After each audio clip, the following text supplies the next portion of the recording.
Hello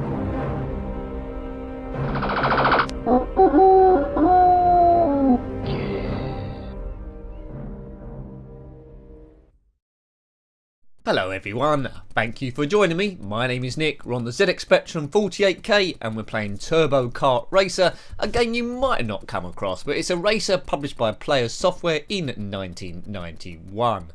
Now I believe it's just over one circuit, because I've never been able to get off circuit once. That's a bit of a hint on how good my gameplay is, but also come out on the Amstrad CPC and the Commodore 64.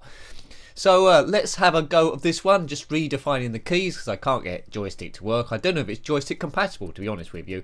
So there's a bit of a sliding round corners. You have to learn how to drift a bit with this, and if you touch the other cars, well, we'll soon find out. Now away we go. I believe the 128K version has got Meteor sound effects. Here I am, I'm the red car. Look at that, look at that. Now there is a red box round the car. It's a bit of colour clash. Oh dear, no. And now you see the problem. Unlike normal racing games, you just have to touch one of the other cars in this narrow street circuit thing and you will explode. There's power-ups to pick up which improve the performance of your car or fix it in certain elements or give you boosts. But it's all about learning the tracks. There's a few routes around here.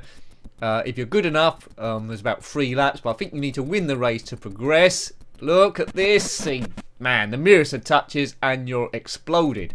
Now I don't know any cheats for this game, I don't know how well it's sold, and I don't know too much about the publisher's Players Software. So 1991, right near the end of the Spectrum's commercial run, so quite a few people might not have seen this. But what is clever about this game, although the playability isn't great, is the way it slides around the corners and you have to judge it and slow down. If this game, when you crash into other cars, just bashed it a bit and gave you a bit of damage, I think it could have been brilliant, but the mere fact that you just explode straight away and then lose the rest of the field suffers, which is a shame really, because it doesn't scroll too badly. You've got a decent sized circuit, it's keeping the car in the middle quite well there as you're going round, so it's a bit of a shame. It's what might have been. If you owned this back in the day, let me know. We don't want to go up there, of course. But yes, so it's frustrating, to be honest with you. We'll have a few goes, see if I can win a race, but if you don't get off to the lead straight away, overtaking is incredibly difficult and you're never going to catch up the rest of the field unless you get some boosts, of course. Now, boost makes you go very, very fast for a limited amount of time, so you can only do it on the straights, otherwise you're going to power straight into the scenery. Colour clash only becomes a problem when you go off the circuit. All the other cars are green and you are red, but rather they do that rather than everyone the same colour, because that would have made it a little bit awkward. So yes, I'm a bit ambivalent about this. Bits that I really love, there's bits that I really hate, but altogether the graphics aren't bad, aren't they? But altogether it doesn't come together very well as a game. I wish they'd do another version, this modernised version, because, you know, it could be great. Different tracks, different circuits, a championship as well with points in it. The basic engine is there, really. Lots of different graphics of the way the car turns, a bit of inertia around the corners, which you have to judge. There's a bit of skill involved there, and I've exploded. Hooray! Look at your gauges. There's my tyres, engine, the time available left to do the racing, and nitros too, which I haven't got any nitros. But yes, by picking up all these power-ups, you can extend all those sort of things. Come on, Nick, go, go, go! I think we're gonna run out of time again. But it's race 1, lap 1. It says. Must be coming up to lap 2. Look, I'm gonna get lapped by some cars here. Getting lapped's not clever.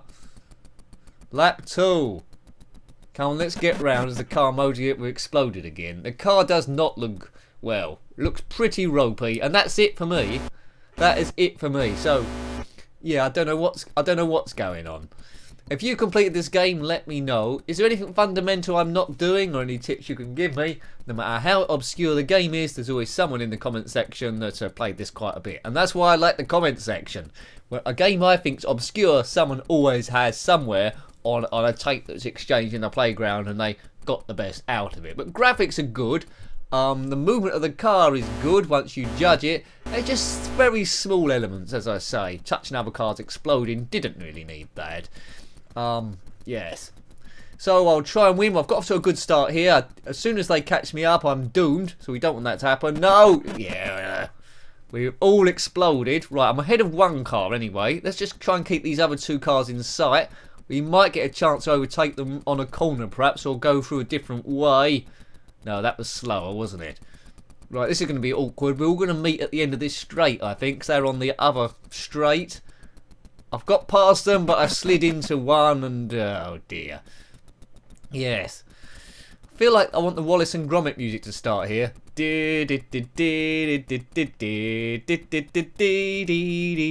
Bomb, bomb, bomb. Right. They've almost lost me completely. Look at the way that car slides around the corner. That's all a bit of the action. It's unique. They haven't tried to copy anyone else that I'm aware of. Turbo Kart Racer. It's not a simulator, it's a racer. I think Codemasters might have done a kart simulator. I'll have to catch up with that. See if it compares to this one. See if it's a little bit more generous. But this game will leave you frustrated quite a way. And I think... I don't think a kid would have gone back to this very often, if at all, because of the frustration levels. Unless you can get into the lead and not look back, and then it's a bit different then. So I don't really know how to rate this game. I'd have to give it average, but playability is not really there. It is interesting to play. I'm not minding it, but yeah, it's just too difficult really. Like a lot of games were. Now, if you've played this on the Amstrad CPC or the Commodore 64, let me know about that. Was it easier? Is the gameplay a bit better? Or is it exactly the same? Or not quite as good, of course. But 1991, very late in the day for 8-bit technology. Maybe it'll get redone on the Spectrum next, maybe. But there's thousands and thousands of games to look at. Thousands and thousands, and very different systems. I don't think this came out, I might be wrong, I quite often am. This might have come out on some 16-bit systems like the Amiga or the Atari ST. Let me know about that if you've come across them, or similar games really. Haven't played too many karting games, but hopefully they come together a little bit better than this. Look at that red square. Man. So you can see how they've coded this, sort of, couldn't you? Didn't have a sequel, this one, that I'm aware of. What else did Player Software do? I'll have to look that up myself. I'll have to look that up. Right, brake. So just basically on keys, just accelerate, decelerate, spacebar for boost, because that's what I set it on, and then just left and right, and that is it. So no complicated instructions to read. I couldn't actually find any instructions, that's probably why. So there might be something fundamental that I'm not doing here. I wouldn't be surprised. Turbo Kart Racer. Broom broom.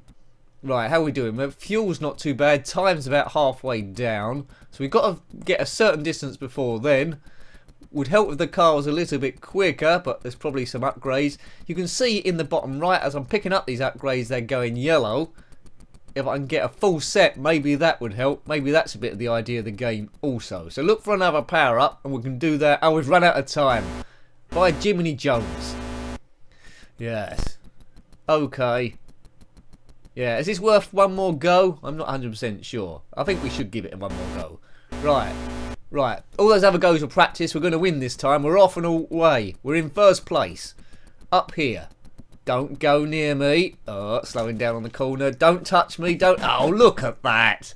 He committed career suicide there. Right, don't let them get away. Don't let that car touch you. These cars must be made out of plutonium or something. The merest of touches and you're up in flames or an explosion. Right. Ahead of fourth place. Let's see if we can catch up the other two cars. Overtaking is going to be incredibly tricky. Even more tricky than Monaco Grand Prix. Right, okay. That's a nice turn by me. I slid round there quite well at the right speed. Let's try and get round here. Try and copy their movement. So we're keeping up with these two cars well. But they're occupying the whole of the circuit side by side. Oh, when you go off, that does cost a bit of time. But we can still see them. Got that power up as well. Missed that one by the corner. I wasn't going to try and drift there because I'd lose too much ground. Off the straight. Off the accelerator. Turn. Oh, I turned a bit late there. That could have been better. So always turn a little bit earlier than you think in terms of the corner. Oh no. He should have moved over. Whoops. See, this start bit's a decoy. Maybe that's the pits I should be going into. Should I be going through there? It might be the pits, but I think it's just a dummy bit of circuit, to be fair. Come on, we can do this thing, he said, lying. He knew he couldn't do this thing. Right, it gets more exciting, admittedly, the better you get at it. It's just the hope of maybe beating some of these guys. So there'll be a number of tracks on this. I wish I knew some pokes to show you the other circuits. I'm guessing they might be different colours. Quite often the Spectrum would do that from level to level. So this is supposed to be the easiest circuit. I wonder if there's a figure of 8 later on to try and heighten the explosions. But as top-down racing goes, there's either in 2 categories on the Spectrum, either single screen, like Super Sprint and the like, or scrolling a bit like this. And what they're doing with 48K is quite impressive. It's not just blank graphics all the way around, there is some textures and details there, so I'll have to take my hats off to them for that. It's quite an accomplished game in the looks department. Whoops, here we go. Round we go. So I can't slate this one too badly because there's a few good elements to it. But overall, as a gameplay, because kids didn't look at the elements, they just looked at how easy it was to play, it's not quite there. So missing it by the narrowest of margins. To cash in on the Spectrum success, it really had to come out in the late 80s at the latest, ideally 86 or before, or 87 even, but 1991, a little bit late to the party and not quite good enough to compete with the 16-bit games that were around at the time. And now I've run out of time again. So, hope you liked having a look at that one. That was KART RACER on the ZX Spectrum 48K, published by Player Software in 1991. Got any thoughts about that game, memories, or anything retro or anything similar? Then you're more than welcome to put that below. Big thank you to everyone that's subscribed so far. If you haven't already, please consider doing so because that helps the channel really a lot in terms of growth. If you want to help it a little bit more, there's patreon.com/njenkin. Every bit really does help it survive. Until next time, take great care of yourself and are very fond. Goodbye. Goodbye.